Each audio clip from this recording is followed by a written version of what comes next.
Tom Luginbill, national college football analyst with ESPN and the ACC network. He joins us on the Out of Bounds show, ESPN 1059 The Zone, brought to you by Blue Cross Blue Shield of Mississippi. It's good to be blue, the official healthcare provider of the Out of Bounds show, Blue Cross Blue Shield of Mississippi. We're rolling live right now on YouTube. Search Out of Bounds Sports. And we're streaming on the Out of Bounds radio app and the zone1059.com, along with Alexa and all the other stuff that y'all use. We've received texts from several listeners this morning that are listening while they're in the shower, which is kind of cool, streaming the show. We've received that kind of feedback for years, but we just kind of stumbled on a topic about 20 minutes ago, and it went sideways. So there you go. Tom Luginbill on the Farm Bureau Insurance guest line. Are you game day ready?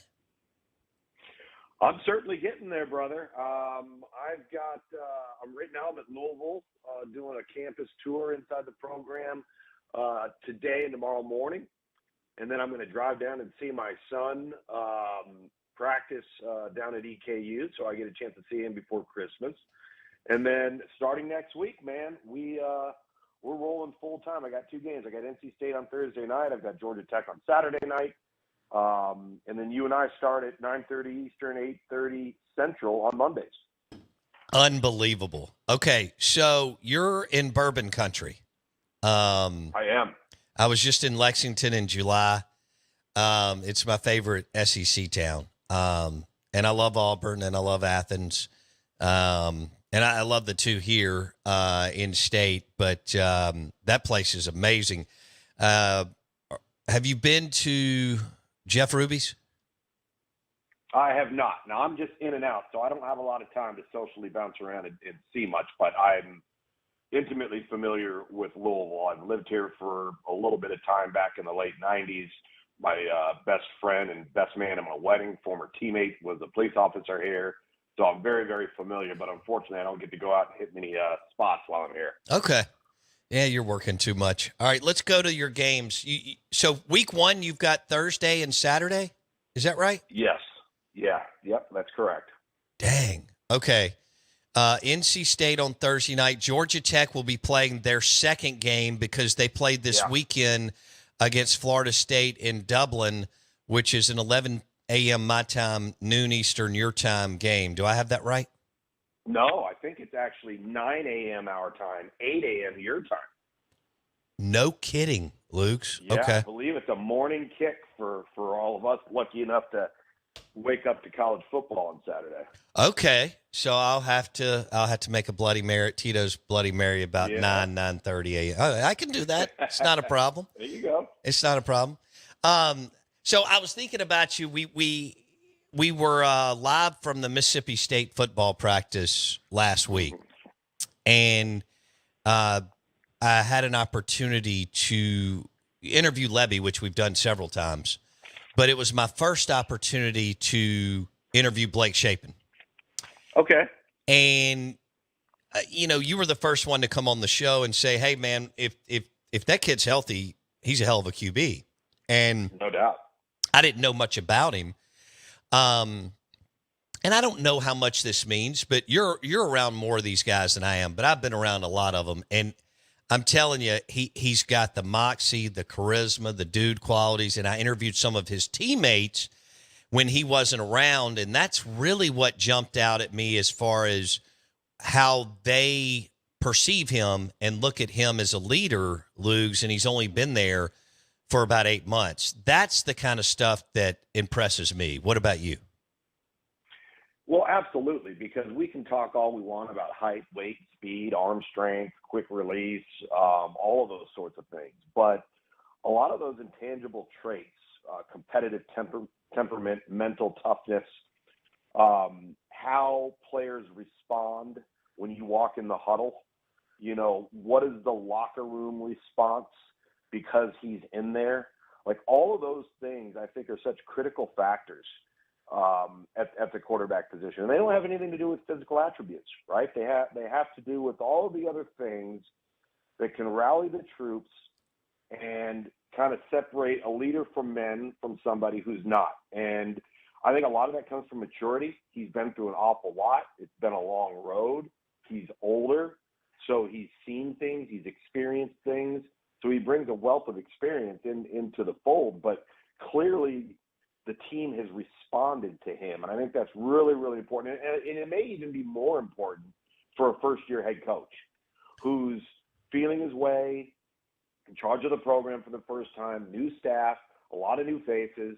And if you can have a galvanizing figure in your locker room, I think that really helps ease the transition. Tom Luginbill on the Farm Bureau Insurance guest line. We're talking Blake Shapen, QB1 at Mississippi State. Jeff Lebby went and got him early in the portal, and he's been raving about him ever since. And we even asked him, Lebby, live there in person about Shapen, and he couldn't. He talked glowingly about him. Said he wanted to be coached hard, that nothing has fazed him, and so on. Obviously, the adversity's coming, but Sure. Things have gone well to date. Something else that Blake Shapen said to me, and so Luke's, Lebby hired a guy named Shad Williams from Oregon to run his strength and conditioning program. Okay. Mm-hmm. And so I asked Blake Shapen about it. He went, man, it's been unbelievable. He said, I'm not here to down anybody at Baylor. That was a wonderful experience. He said, but this strength and conditioning program has been different. He said, he actually taught me how to run. And I looked at him. He said, nobody had ever taught me how to run. And he said, they put an emphasis on that out in Oregon. And it was one of the things that he started right out of the gate, not just us lifting like crazy 5 days a week, but understanding, the basics, the mechanics, all this on how to run. And Right. and that really jumped out at me, Luce, that he was like, man, I think that's one of my takeaways from our off-season program. How about that? Well, what's interesting, too, is how impactful that is on your skill players, right? I mean, not so much Blake Shapen, probably not so much an offensive tackle or an offensive guard or a defensive tackle, but your corners, your safeties, your wide receivers, your running backs, how to be able to maximize speed, explosiveness through biometrics, biomechanics, technique, to become a faster football team. I mean, at the end of the day, right? There's never been a coach you've ever talked to that isn't recruiting speed. It doesn't want a fast football team that would tell you that slow players win football games. They don't. And so that's refreshing to hear. And it's also one of the reasons why when a head coach gets a new job, their first hire is often the strength and conditioning coach, because he's going to be the conduit of getting to know these new faces, these kids, their habits, their temperaments, their mental toughness. What are their limits? Who's a worker, who's not a worker. And he's that individual that is going to relay the most important of information in the first 4 to 6 months of the head coach's job. Yeah, he spends so much time with them, and he and that staff. Lebby, he his pace of play, and he's either top 3 or top 4 in college football the last couple years at Oklahoma. Do you like that pace, or would you like, obviously you can leverage it to work for you. Sometimes though, you can go too fast. So Tom Luginbill is a former quarterback at Georgia Tech. Obviously you didn't play in an era where they would allow y'all to do all the fun stuff. That's not a shot, but it's just the offensive game has evolved so much. Yeah. Okay. And so how do you see, as many teams as you get to see, pro and college in the spring, and as much as you're going through the ACC now and as many games as you've called the last 10 plus years, where does Tom Luginbill land on pace of play? I love it. I'm all in favor of it. I think there are 2 things that are absolutely critical. Is number 1, how good are you on defense? All right, to be able to roll the dice a little bit, to feel like, okay, we're going super, super fast, but if for some reason we go 3 and out, we're going to be fine because we can get the ball back or we can get out the field. That's number one. Number two, and this gets glossed over, the whole key, the entire key to up-tempo, fast-paced offenses is getting that first down. The first down. Because if you don't get it, you can't get rolling. So let's just say it's 1st and 10, you throw an incompletion, all right? Well, you can go fast, but you haven't produced anything. So now all of a sudden you're not rushing to the line of scrimmage as much. Doesn't mean you're not snapping it quickly, you are. But when you get that first down, that kickstarts everything. Because now you're flying to the ball, there's momentum in the stadium, you're dictating terms to the defense. You may catch them with the wrong personnel on the field because you haven't changed personnel, so it doesn't force them through the rules to have to hold back and let the defense account for that. So you're constantly putting pressure. But if you don't get that first down, it can backfire on you in a hurry. And when you're not in that mode of operation, you become something that you aren't. Meaning that if we're going to be an up-tempo, high-speed, fast-paced offense, and we stub our toe a little bit, and we can't get into a rhythm, and we're struggling to get that first down, now you're not dictating terms to the defense. And now you are not the offense that you are built to be, which puts you out of your comfort zone. So those two things, how good are you on defense, and can you get that first down, I think are critical to the overall livelihood of the fast-paced offense. I love it. I think it puts a ton of strain on the defense. I think it puts them in a bad position oftentimes with the personnel they get caught on the field with. And I think it's even doubly dangerous when you have a fast-paced offense and the quarterback is a runner. Okay. So you like it. It's, to me, Kiffin has slowed down just a little. Now, look, he's still faster than a lot of teams, okay? But compared to what they were out of the chute in 2020 with Matt Corral, sure. it looks to me, and they can also pick their spots, Luke. I think this is, I mean, he's one of the, Lane Kiffin's one of the top 10, maybe top 5 best play callers in college football. I think Lane has evolved and learned when to put the pedal to the metal and accelerate. And I think you just walked us through a little bit of this. But I think Lane has also looked at it like, hey, man, this is a possession where we've got a good rhythm. We're going our rhythm and speed is nice. We're just not breakneck speed. Do you see where I'm going there, Luke? No, absolutely. And to my other point about first down, I'll give you a great example, and it includes Ole Miss, and that was the Tulane game last year.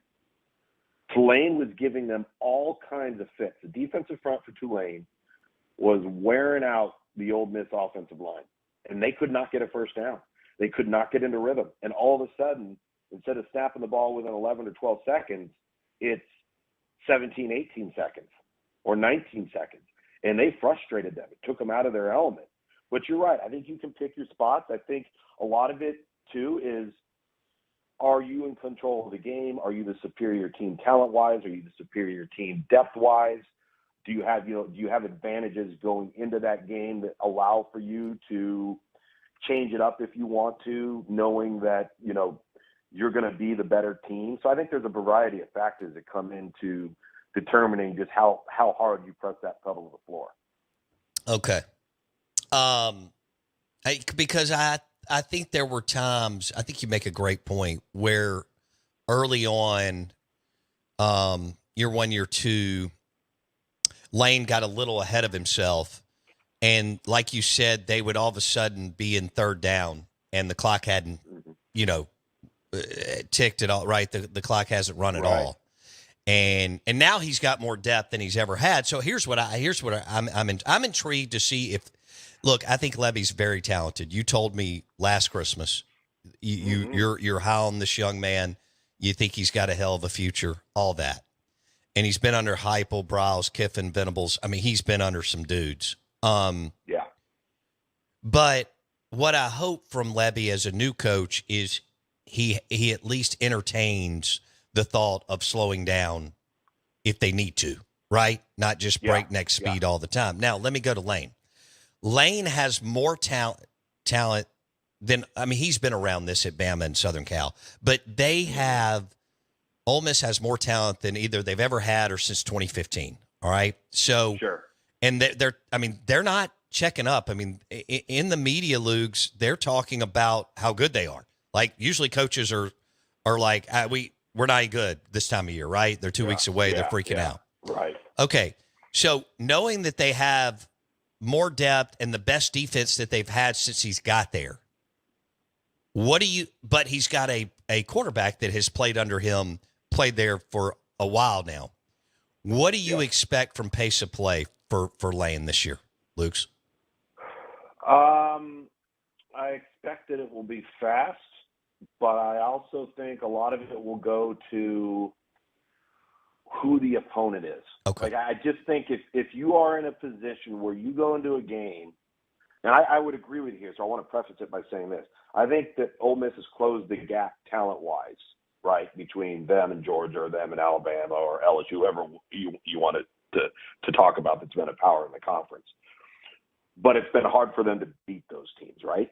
So I think a lot of it is who the opponent is and what is the strategy that given weekend. Do I think that they will be fast? Do I think they will push the pedal to the floor?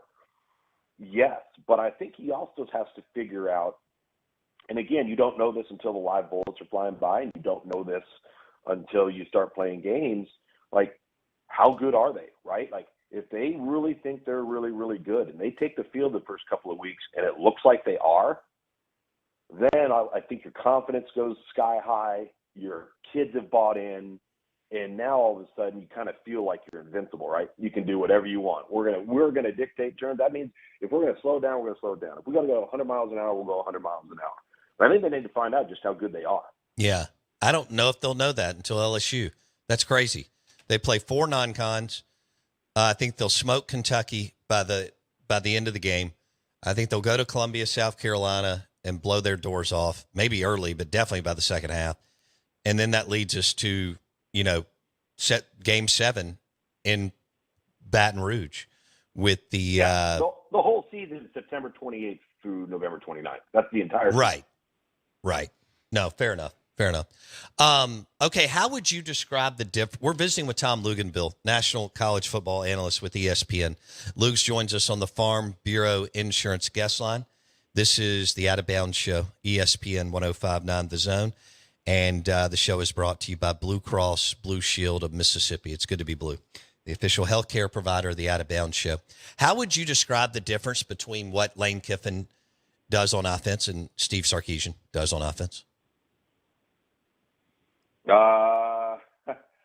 I don't really believe there are many differences. And I think even to the point of terminology, you'd probably see about 70%, maybe slightly more of the verbiage and the language that they use being either the same, if not identical. The approach of now, I don't think Sark is as up-tempo or needs or wants to be as up-tempo. They can. There's no question about that, but they haven't taken that approach to this point. But when you look how they're attacking people, it's formations, motions, shifts, all right? But when you really actually break it down, there's not a lot of plays. It's a lot of window dressing to make it look complex. But essentially what they're doing is the same core group of plays, and they're going to have wrinkles every week, obviously, depending on the opponent when you're game planning. But the formations they're lining up in, the personnel that's on the field, the motion and the shifts can make one play look like 10. And I think that's where they've gotten really good. They're not overly complicated in pass protection. They're not overly complicated in the amount of plays that they have. But it's the window dressing. It's, in my opinion, it's simplicity made to look complex. Ooh, I like that. Okay. Tom Luginbill on the Out of Bounds Show. So, and then Lebby is, I think what's fascinating is they were Norm Chow out. I mean, that's where you grew up, but they were Norm Chow, Kiffin and Sarkisian, right? and then they evolved over the last 20 years. And Kiffin hires Kendall at Florida Atlantic. Now, he was spreading it out at Alabama as much as he could. Saban wasn't. Sure. Saban was starting to buy in, but was much more bought in even several years later after Lane. Is that fair, Luke's? Yeah, I think so. And I think as they got more explosive and they got better quarterback play, they're obviously willing to evolve and morph into a more dynamic offense. No doubt. Hurts and Tua gave them that, whereas Sure. Lane was dealing with Coker and that other dude, I can't remember, who weren't not on the same level. Blake Sims, Coker, those guys. Yeah. Okay. See, that's why I think Lane's story is amazing. We use it too much, but his ability to evolve and adapt and die, right? Or adapt or die. Right. And I think at the time he probably wouldn't have looked at it this way, but the fact that he got a head coaching job far too early, failed to some degree early, had the struggles he had at Tennessee early, then he leaves to go to SC, and his actual record at SC is pretty strong. But I think he had an opportunity to really self-scout at a time where maybe if you get that job at 43 instead of 31, you're not maybe looking at it the same way because maybe you're more successful because you were more experienced. Right. And he didn't have that, and not only did he take the Raiders, he took the Raiders job working for a psychopath. No doubt. I mean, the guy, right? So you're a young coach and, everybody's telling you how great you are because you've been at SC and all of this and that. But I just think circumstance, timing, all of those sorts of things matures you and it grows you and it gives you perspective in a way that if maybe that opportunity had come later, it's just like Kalen DeBoer at Alabama. He's got great perspective. I mean, you're coaching at Sioux Falls, South Dakota, NAIA or Division II, and then you kind of work your way up. Then you're the OC at Indiana, and you're like, holy smokes, I'm in big-time football now. And there's always something that's been grounded about that guy, no matter how big the job has gotten, because I think when he's had his first opportunity, he was working with nothing. And Lane was the exact opposite. His first opportunity, he had everything. Yeah, no, I think you framed that up well. All right, my man, have a great week. That was a ton of fun. We appreciate you, and we look forward to another football season with you. I do too, man. Take care, man. Tom Luginbill, ACC Network, ESPN, National College Football Analyst. He joined us on the Farm Bureau Insurance Guest Line. We are the Out of Bounds Show, 105.9 The Zone, ESPN. We're driven by your next Ford Explorer at Mack Hike Ford, I-55 North in Jackson. We're also presented by and powered by. Your toolboxes are powered by Rick's Pro Truck. RPT Gluckstadt will be there tomorrow morning. Rick's Pro Truck in Flowood, and RPT Commercial.